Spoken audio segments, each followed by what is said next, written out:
It's time to change your world. It's time to let it go. The things you used to think, the things you used to know, they don't help you anymore. It's time to change your mind. If it's peace you want to find. This is Kurt Kaikonen, pastor of Calvary Chapel, Waterford, at your neighborhood church. Today on Change Your World, we'll be in the book of 1st and 2nd Samuel. So grab your Bible and let's get started. It's time to change your world. You need to let it go. Oh, oh.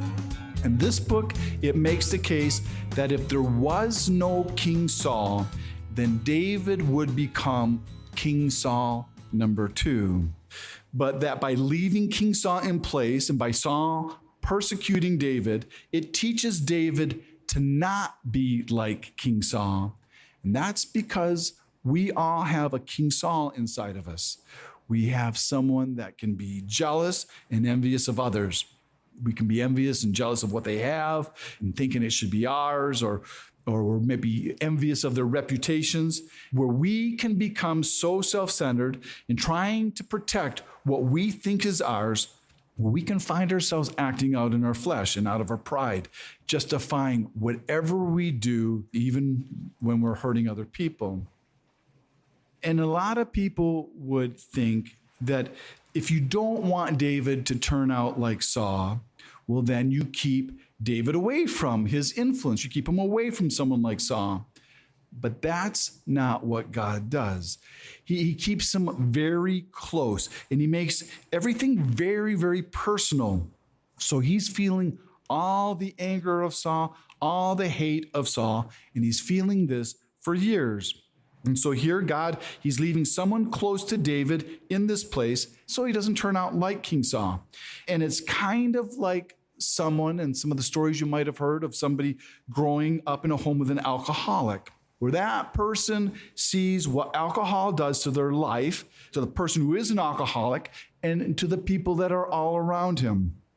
And so that person goes away and they say, I'm never going to drink alcohol because I've seen up close what it can do to somebody. Or it could be drugs, or it could be cigarettes, or it could be being raised in an abusive family. And it could be physical abuse, or it could be mental abuse. And many of us have had this kind of anger and abuse in our own families. And we've had it for years. And it could be, and it's possible that you experience that because God has placed that person there so that you don't turn out like them, where you decide you're not going to do that to others because you know what that's done to you. And so God, he's leaving Saul in place right where he is because God is going to use Saul to mature David and to train David in how to be a good king and to remain a man after God's own heart. So this is all preparation for David's throne, because if there was no King Saul, then David would turn out to be King Saul II. All right, so now the kingdom, it's doing great, and David prospers everywhere Saul's sending him, and everyone loves David because he's a natural hero. He kills giants. Who else does that? And then being so young, we see that even Saul's older servants, the commanders in Saul's army, they all accept David. And that's because David, he doesn't go out all half-cocked, and he's wise when he goes into battle. And so he gains the respect of all the older soldiers. And it's a custom when men come back from battle and they are victorious, that the women, that they come out to celebrate the return. And that's because women, they have the most to lose if their men don't win. Because these women, they would become slaves, or they'd be killed, or even worse. And so they celebrated their victories. And these men that would be coming home, they would be their fathers and their husbands and their sons, and they'd be coming home with all these spoils of war. So they're all coming out dancing and singing. And now they have this new hit song, and everybody's singing it, and it's becoming so popular. And we're going to hear about this even later, because even the Philistines down in Gath, they've heard this song. And it's catchy, and it has a good beat. And it may not be as popular as the Beatles, like with like Yesterday or Hey Jude or Here Comes the Sun. Maybe it's more like Taylor Swift, like sticks and stones can't break my bones. Uh-oh, uh-oh, uh-oh. You need to calm down. Saul, you need to calm down, and he really needs to calm down. But not everybody liked the song. Well, everybody liked it except for King Saul. The beat was good. He just didn't like the lyrics. I mean, it started okay. Saul killed his thousands. That sounded good to him. But the second verse, and David his 10,000s, he didn't like that. He wanted to rewrite that. Because really, shouldn't this song be all about me? Wouldn't that make a better song? Saul has killed his thousands, and then Saul killed his 10,000s. That sounded right to Saul. But Saul's version, it really didn't catch on. And so he got mad and he got very angry. And so he pouted and he said, they ascribe to David 10,000s. And to me, they only ascribe thousands. And so David's popularity to Saul becomes a threat. And he said, now what more can he have but the kingdom? And there's a part of me that wants to say, Saul, you're just paranoid. And he is paranoid, but he's right, because David will get the kingdom. But where he's wrong is that David is no threat. David is as loyal as a man can be. David loves Saul, and he would lay down his life for him. But that song is really getting to Saul, and that's all that he's been thinking about. And this envy and jealousy of David, it's been building up. And when that happens, of course, a demon is going to attack you, because a demon is always going to attack you when you're upset and when you're down, because that's what they do. They come against you harder when you're having problems. They don't fight fair. They don't wait till you're feeling good to fight you. They attack you when you're weak, because their goal is to destroy you. And it says here that Saul prophesied in the house. And this is a bad translation, because the Hebrew grammar here, it can mean idle ravings, like from a madman, someone who is not in their right mind. But it can also be used as a true prophecy from the Lord. But here it means that Saul was babbling. And we don't know what he was saying, but if I was guessing, I'd say he's thinking something like, nobody loves me, everybody hates me, they all like David, not even Jonathan likes me. I hate David, he took all my toys, and he wants my kingdom. And so now you have David here, and he's playing his harp because he's trying to get Saul to calm down, because Saul's not looking that good spiritually. And it shows, and he's seen Saul in this way before, in this state before. And so David, he's interceding for Saul to the Lord. And I don't think David is saying, hey, Saul, listen to this new song I heard. It's about us. Say a song. I don't think he did that. It's probably more like something like Psalm 23, the Lord is my shepherd, something very peaceful, something very calm, refreshing. But Saul still couldn't stand it. And Saul has a spear in his hand. And it's probably not an accident that he has a spear in his hand. But David, he doesn't think anything about it. And then Saul hurls that spear to kill David. And what it looks like here, that even after Saul hurled that spear at David, that David stayed around and probably still trying to minister to Saul until he threw that spear a second time, because it says here that it happened twice, which also means that Saul, he missed twice. And so you would think that the next verse would say, and David was afraid of Saul, but it doesn't say that. It says that Saul was afraid of David, but David, he didn't throw any spears back at Saul. And the only reason that Saul is afraid of David is because of the Holy Spirit in David's life, and that the Lord is with David. And so Saul's afraid of the Lord, and that's because he's believing these lies from the distressing spirit. because Saul, he has absolutely nothing to be afraid of from David. So now Saul, he removes David from the palace, but David is still valuable to Saul because Saul, he's making Saul look good. He's making him look like a successful king. And so now he makes David a captain of an army over 1,000 men. But now, instead of David coming in and out of the presence of Saul, David is coming in and out before the people because David has been removed from the palace. Saul doesn't want David around. And Israel here, they prosper under David. And so Saul prospers under David, which should be a joy to Saul. But Saul, he would rather see David be a failure and a disaster.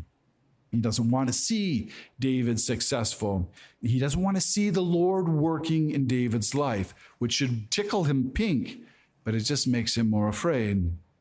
Because Saul has made himself an enemy to God, and he knows he has, and he's stubborn, and he won't repent, and he thinks he can tough it out by his pride, that somehow he will win against God by fighting him, by plotting the murder of the people who God loves. And because Israel and Judah, they love David so much, Saul pretends to be at peace with David. And so he's saying now that he's going to try to make good on that promise made to David, where David can marry his daughter for killing the giant Goliath, because that was part of the deal. But Saul isn't doing this to bless David. Saul just wants David to fight harder against the Philistines, where he's hoping that David will be killed by them. Because a captain in the army in these days, they didn't follow the army into battle. They were in front of the army. They led the army into battle. And in that position, it was very easy to be the first killed. And we're not told the details in the conditions about David marrying Saul's oldest daughter, Merab. But it's thought that by Saul asking David to be valiant, that David has to fight a certain amount of battles to be able to marry Merab, where Saul hoped David would be killed by the Philistines. Because he's thinking, if David is killed by the Philistines, no one can blame Saul. Saul wouldn't lose his popularity with the people who love David.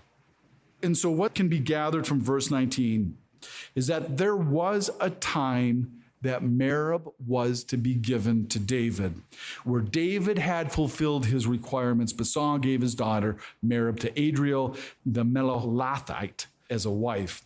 And you never hear David ever say anything about it. But Saul, he's a liar, and it means that his oaths are meaningless. And he's not past using his own daughters to destroy his enemies by those he hates. So this was never about David, and this was never about Merab either.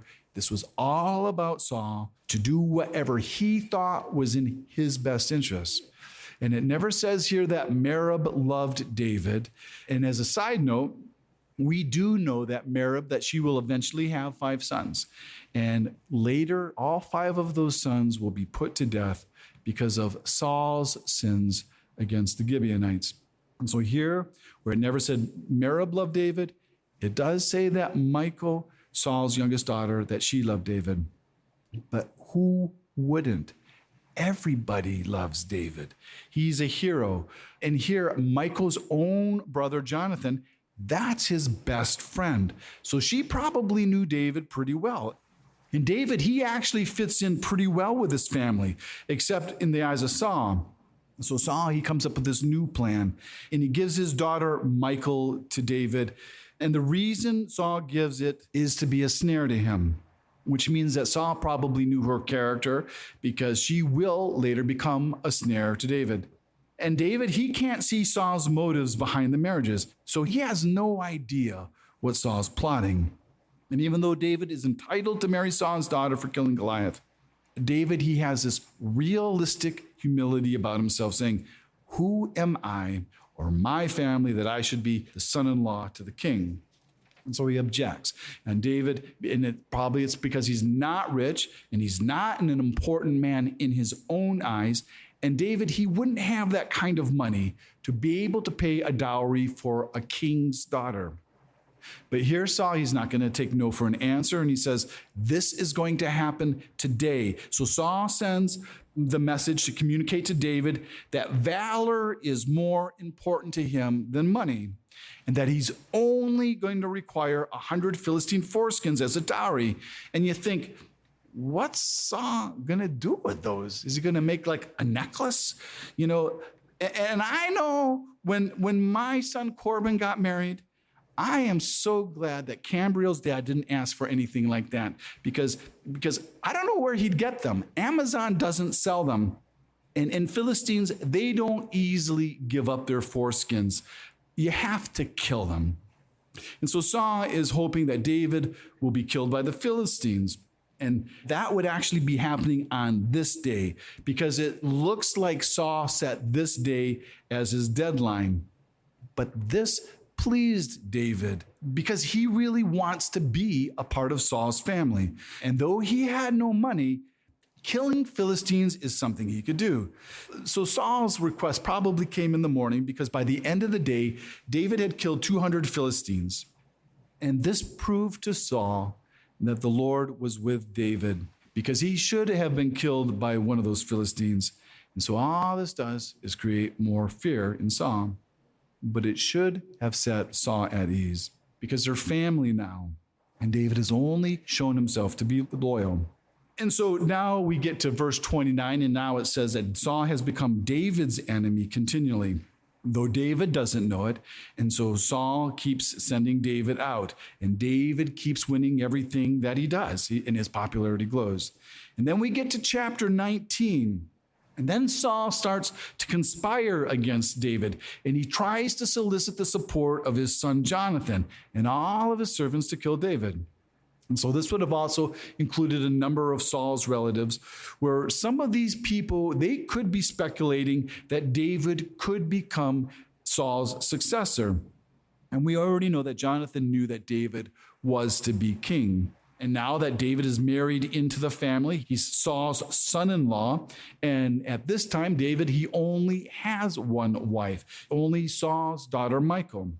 But Saul, he didn't beat around the bush here. He told Jonathan and the others they should kill David. And no one argued with Saul at this time because Saul might not be a man in his right mind to argue with.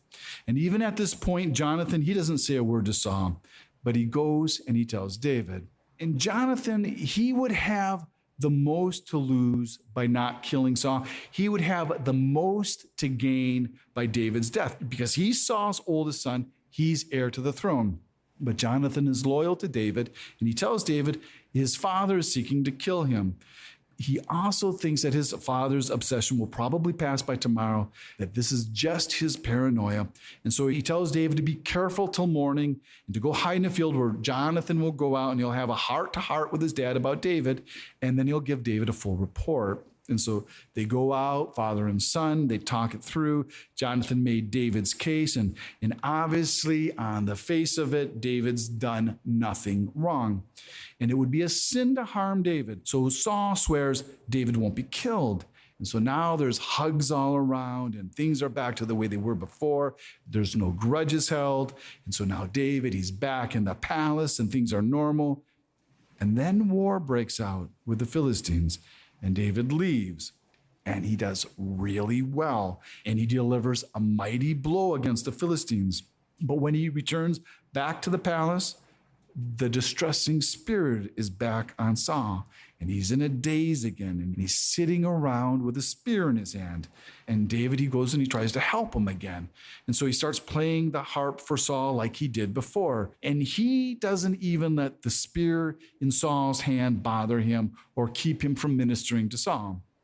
And I don't know if it would be like this, but in my mind, this would be like going to someone's house that you're trying to help, and you're trying to help them out, and they're a little bit unstable, and they're sitting around and they're playing with a gun. And here, Saul, he doesn't have to be holding a spear for his own protection. He has armed men all around him. He's the king. But this shows how much David trusts Saul, even after all these threats. And even after the attempts to kill him, and even with Saul conspiring for others to kill him, because David still loves Saul. and he's proving this submitted loyalty. David is the last person on earth Saul has to fear. But Saul, he's given over to his jealousy, and it's coupled with his own pride, and he's also under a demonic influence. And I would say that anyone willing to murder an innocent life is given over to demonic influences. And I believe we're seeing a lot of that kind of demon activity these days. And we're watching a lot of it with Roe versus Wade. And we see a lot of anger being poured out to try to destroy innocent life. And you know that that's not God's spirit. And here Saul, he's fighting God and fighting God's will, and he's willing to commit murder to stop it. And so to me, this doesn't look much different than how it's ever been from the beginning, because that's the same reasons why Cain killed Abel. It all stemmed out of envy and jealousy, which causes all this hatred and murder. All right, so now Saul, he hurls the spear at David again, but this time David, he doesn't stick around to give Saul a second chance. So now David, he hurries home to his wife, Michal, and she knows her father well. And she tells David, you got to go. You got to go now or you'll be dead by morning. And so David, he might be thinking, well, maybe Saul will calm down by morning because this has happened before. And this really shows how Michal really did love David in the beginning of their marriage, where she risks her life, giving her loyalty to her husband over her father, the king. And so she quickly lowers David down out of the window because Saul would have already sent his men on the way to their home. And it says that Michal, she grabbed an image and she put it in the bed and put a goat's hair blanket all balled up for the head and then covered the dummy with some clothes. And here that word for image is the word teraphim. And what that would be a fertility god or like a good luck charm. And so you're kind of wondering, well, what does David have doing with this idol in his home? But what it shows us is that Michal, she didn't have the same kind of relationship with God that David did. And just like Michal said, the messengers came to take David away. But she said that he was sick and they didn't challenge her. And the reason is probably because she's a princess. And so they went back to Saul. But Saul, he's determined to kill David. And so he sent them back and he's saying, bring him up to me in the bed that I may kill him. So you got to see here, this is getting personal. Saul doesn't just want David killed now, but he wants to kill David himself. But all this going back and forth gives David the time he needed to escape. And so when the messengers return, they find that they've been tricked. And then Saul, he confronts his daughter Michal about how she had deceived him. But all she does is she just lies to him because she is her father's daughter.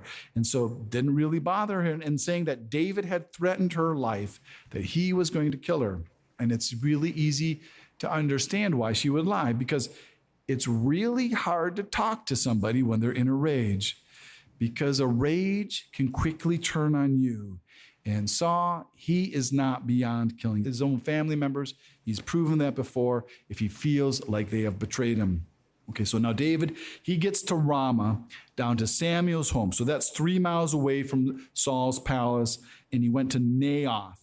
And Naioth, all that means is residence. It means dwelling. So those are dwellings that are in Ramah. Here, at this point, David, he will never return to the palace ever again. He's going to be living in exile. He's going to be hunted by Saul for the next 10 years. You need to change your world. You need to let it go. Oh. Thanks for listening to Change Your World. Change Your World is an outreach of Calvary Chapel, Waterford, and your neighborhood church. If you're listening to Change Your World in the Detroit metro area, why don't you join us for church this Sunday? Our service time is 10 a.m. at Calvary Chapel, Waterford, 183 South Winding Drive, Waterford, Michigan. We're competing with the Catholics. It's only an hour. All the donuts you can eat, and you don't have to believe a thing we say, but it could change your world. You need to change your world. The rest of today's message can be heard at yourneighborhoodchurch.org. So check us out and download the app. And until next week, remember,